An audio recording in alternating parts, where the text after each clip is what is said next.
Colombia es otra. El país atraviesa por una convulsión social sin precedentes, justo cuando se cumple un mes del paro y 1 año y 2 meses de la llegada de la pandemia del coronavirus. La tormenta es perfecta. La pobreza se disparó. Los niveles de desempleo son abrumadores. Miles de empresas han quebrado. El sistema de salud está al tope. La polarización política es alarmante. La ola de violencia urbana tiene atemorizados a los ciudadanos y el gobierno atraviesa por su momento más difícil y definitivo.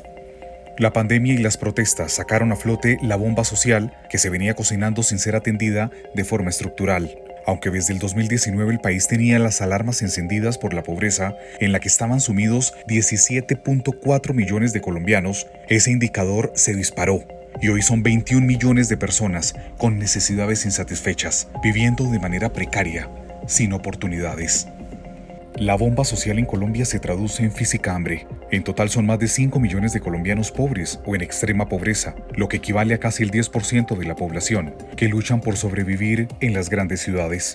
Y ahora la estocada final ha corrido por cuenta del paro y los bloqueos que terminaron por poner en jaque a todo el aparato productivo en el territorio nacional.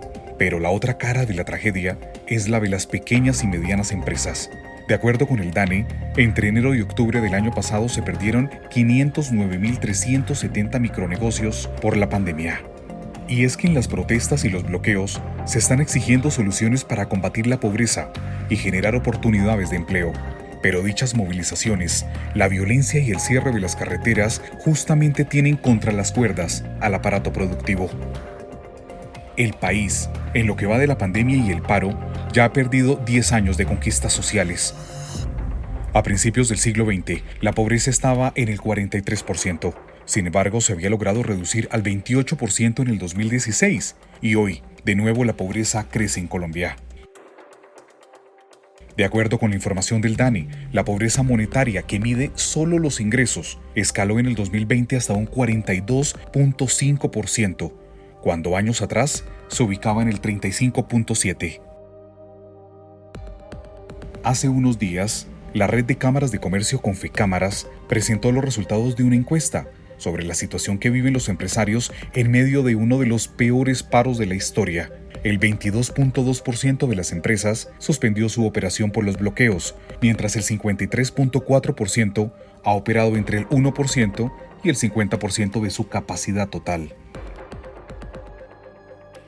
Y aunque las protestas completan más de 30 días, el informe plantea que si los bloqueos continúan, el 35.1% de las empresas tendrían que cerrar parcialmente.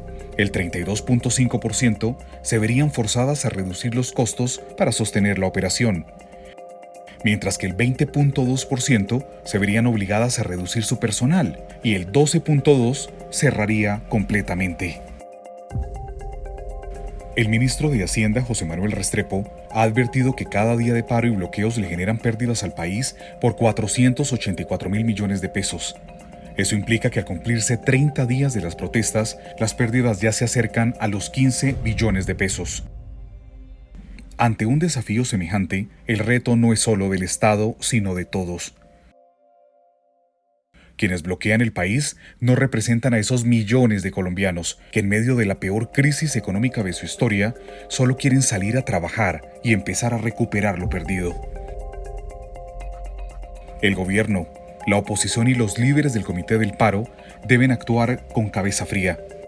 Colombia no resiste más esta espiral de violencia, bloqueos, odio y polarización.